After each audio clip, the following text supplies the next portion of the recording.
ఇక్కడ ఆ మాట చెప్పాలి. ఏమంటాడు ఆయన?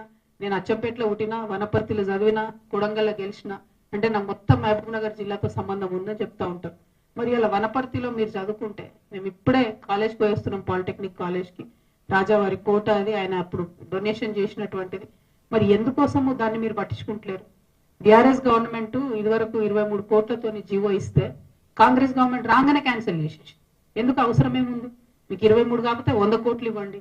అల్టిమేట్ గా పాలిటెక్నిక్ కాలేజ్ ని దయచేసి కాపాడండి. ఎందుకంటే 850 మంది పిల్లలు ఉన్నారు, అందులో ఆడపిల్లలకు హాస్టల్ లేదు, మగపిల్లలకు హాస్టల్ లేదు, ఘోరమైన పరిస్థితి ఉంది.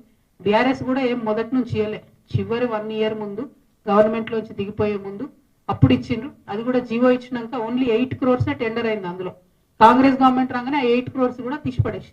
అంటే ఈ కక్షపూరితమైన వ్యవహారం వల్ల మధ్యలో ఎవరు సఫర్ అవుతారంటే పిల్లలు సఫర్ అవుతారు. అక్కడ ఎంత దారుణంగా ఉందంటే 50 మంది టీచర్లు ఉన్నారు, టీచర్లు చెప్తారు కనీసం ఇంకా 50 మంది కావాలి అని చెప్పి. కానీ ఆ స్టాఫ్ కొరత, మొత్తం ఎక్కి చూసినా ఎక్కడ చూస్తే అక్కడ పాములు, కంప్లీట్ గా అసలు వాడలేనటువంటి పరిస్థితుల్లో కూడా పాపం పిల్లలు సర్వైవ్ అవుతున్నారు. కాబట్టి దయచేసి ప్రభుత్వం దృష్టి పెట్టాలని చెప్పి కోరుతున్నాం.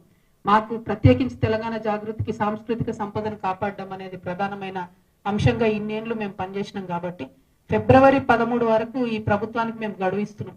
మీరు రంగులేయండి, రిపేర్ చేయండి. ఫిబ్రవరి 13 ఎందుకంటే అప్పటి వరకు మా జనంబాట కార్యక్రమం కొనసాగుతుంటది. కాబట్టి అప్పటి వరకు మీరు చేయకపోతే ఫిబ్రవరి 13 తర్వాత మేమే వస్తాం, మేమే రంగులేసుకుంటాం, మేమే రిపేర్ చేస్తాం, మేమే ప్రజలకు సౌలత అయ్యేటట్టు చేస్తాం. అదేవిధంగా ఆ పిల్లలకు వాళ్ళు అనుమతిస్తే జనవరిలో ఒక జాబ్ మేళా కూడా పెడతామని మేము ప్రపోజల్ చేయడం జరిగింది. వాళ్ళ అధ్యాపకులు వారంతా కూడా ఆలోచన చేసుకొని చెప్తామని చెప్పడం జరిగింది.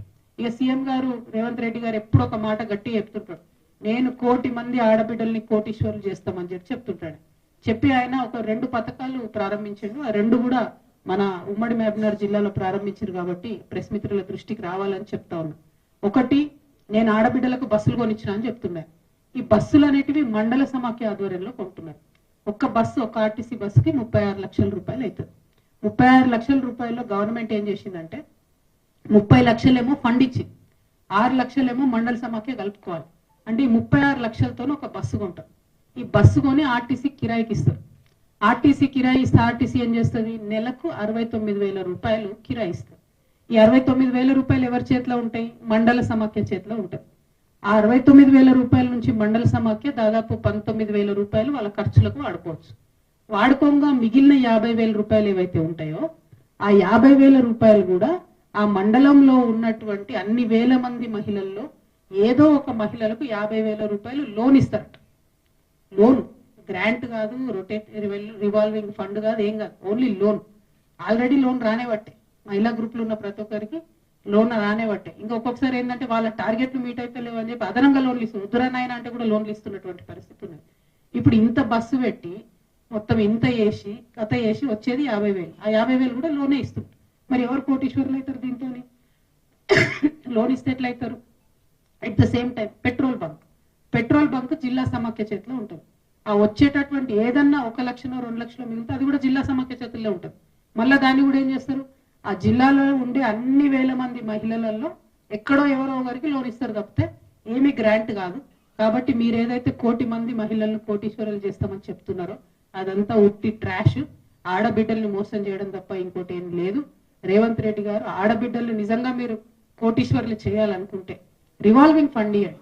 ఒక్కొక్క ఆడబిడ్డ ఏదైనా చిన్న వ్యాపారం పెట్టుకోవాలంటే 5-6 లక్షల వ్యాపారం పెట్టుకోవాలంటే 3 to 4 lakhs మీరు ఫండ్ ఇచ్చేయండి. డైరెక్ట్ ఒక 2 lakhs లోన్ ఇవ్వండి. ఆమె ఎదుగుతుంది, ఏదైనా కొనుక్కుంటుంది, దాంతో కొంత డెవలప్మెంట్ అవుతుంది. అట్లా చేయలేకపోతే మీరు అబద్ధాలు చెప్పడం బంద్ చేయండి. కోటీశ్వర్లను చేస్తాం, కోటీశ్వర్లను చెప్తామని చెప్పి మసిబూసి మారేడుకాయ చేయడం కరెక్ట్ కాదు. మీరు నిజంగా అచ్చంపేటలో పుట్టి వనపర్తిలో చదివి కొడంగల్లో గెలిచిన అంటే అచ్చంపేటలో ఉన్న ఆడబిడ్డలకు తులం బంగారం ఇవ్వండి ఫస్ట్. వనపర్తిలో ఉండేటటువంటి ఆడపిల్లలకు స్కూటీలు ఇవ్వండి ఫస్ట్. కొడంగల్లో ఉన్నటువంటి మా మహిళలందరికీ కూడా 2,500 రూపాయలు ఇవ్వండి ఫస్ట్, మంత్లీ ఇస్తామనేది. అవి ఇస్తే వాళ్ళు ఏమైనా డెవలప్ అవుతారు. కానీ ఉట్టిగా అబద్ధాలు చెప్పడం చాలా దారుణం. ఇంకొకటి ఏం చేస్తున్నారు, మన తెలంగాణ బిడ్డలందరం బాగా సెంటిమెంటల్ పీపుల్. బతుకమ్మకు చీరలు ఇచ్చుకునేది ఇదివరకు, ఆయన అది తీసేసిండు. ఆయనకు అసలు సెంటిమెంట్ తెలంగాణతో మీ ముఖ్యమంత్రి గారికి సంబంధం లేదు. ఏంది సంబంధం ఆయనకు? ఇందిరమ్మని మస్కా కట్టాలి, ఇందిరమ్మ వాళ్ళ ఫ్యామిలీని మస్కా కట్టాలి. ఇప్పుడు ఇందిరమ్మ పేరుతో చీరలు ఇస్తున్నారు. సరే ఇస్తున్నారు, ఓకే. అందరికి ఇస్తున్నారా? లేదు. ఓన్లీ గ్రూప్లలో ఉన్న మహిళలకే ఇస్తారు. అంటే మరి వేరే ఆడబిడ్డల ఓట్లు అవసరం లేదా మీకు? నేను ఇవాళ ముఖ్యమంత్రి గారిని డిమాండ్ చేస్తా ఉన్నా, 18 సంవత్సరాలు నిండినటువంటి ప్రతి తెలంగాణ ఆడబిడ్డకు కూడా మీరు చీర ఇవ్వాలి. 1. 2, మీరు ఇచ్చేదే 150 రూపాయల చీర. ఆ 150 రూపాయల చీర కోసం ఇప్పుడు ఏం చేస్తారంటే, ఈ మహిళా సంఘాలు నడిపేటోళ్ళు VOAలు అని ఉంటారు. ఆ VOAలు వచ్చిన ప్రతి ఒక్కరిది ఫోటో తీసుకోవాలి, పేరు రాసుకోవాలి, డీటెయిల్ రాసుకోవాలి. ఈ మాత్రం దానికి హైదరాబాద్ లో ఉన్న ఆడబిడ్డలు కూడా వనపర్తికి రావాలి, ఇక్కడ ఫోటో దిగాలి, తీసుకోవాలి. అంటే ఒక్కొక్కరికి ఒక్కొక్క అర్ధగంట పడుతుంది ఆ VOAలకి. సరే, అర్ధగంట పట్టినా పని చేద్దామంటే ఇప్పుడు ప్రెషర్ ఏంది? 2 రోజులలో మీరు చీరలు ఇచ్చేయాలి, ఎందుకంటే ఎలక్షన్ కోడ్ వస్తుంది. ఏమాగం ఇది. అంతకుముందేమో ఇందిరమ్మ పుట్టినరోజు దగ్గర నుంచి సోనియమ్మ పుట్టినరోజు దాకా వంచుతామన్నారు. అసలు వాళ్ళతో ఏం సంబంధం మనకు తెలంగాణకు? ఓ పండగకి ఇచ్చింది కాదు, దసరాకి ఇచ్చింది కాదు, దీపావళికి ఇచ్చింది కాదు, ఓ రంజాన్కి ఇచ్చింది కాదు, క్రిస్మస్కి ఇచ్చింది కాదు. ఈ ఇందిరమ్మ ఏంది, ఆ సోనియమ్మ ఏంది, మళ్ళీ మన ఆడబిడ్డలు ఇబ్బంది పెట్టడం ఏంది? ఇవన్నీ చేసి 150 రూపాయల చీర. అప్పుడు కూడా ఏం చేసినాం మనం ఇచ్చినటువంటి బతుకమ్మ చీరలు BRS గవర్నమెంట్ లో ఆధార్ కార్డు పట్టుకొని ఇచ్చేసి అయిపోతుండే. దానికి ఏముంది? ఇంట్లో 3 ఉంటే ఒక ఆమె 3 ఆధార్ కార్డులు వచ్చి తీసుకుపోతుంది. అలా పెద్ద విషయం ఏమున్నది? అది సెంటిమెంట్ లో చిన్న గిఫ్ట్ లాగా ఇచ్చే ముచ్చట. దాన్ని ఇంత కాంప్లికేట్ చేసి ఇంత ఒత్తిడి క్రియేట్ చేయడం అన్నది కరెక్ట్ కాదు.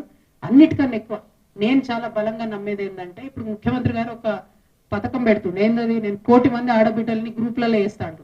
ఇది ఎందుకు కాదు? ఆడబిడ్డల పేరుతో లోన్లు తెచ్చుకోవాలి, ఆయన వాడుకోవాలి, కాంట్రాక్టర్లకు డబ్బులు ఇచ్చుకోవాలి. అంతకు మించి ఇంకో ఆలోచన లేదు. ఇప్పుడున్న గ్రూపులు పెంచండి, కానీ పెంచితే వాళ్ళకు ఉపయోగపడేటట్టు పెంచండి. మీకు ఉపయోగపడేటట్టు వాళ్ళ పేరు మీద మీ గురువు గారు లాగా ప్రపంచ బ్యాంకుకి మా తెలంగాణ ఆడబిడ్డలు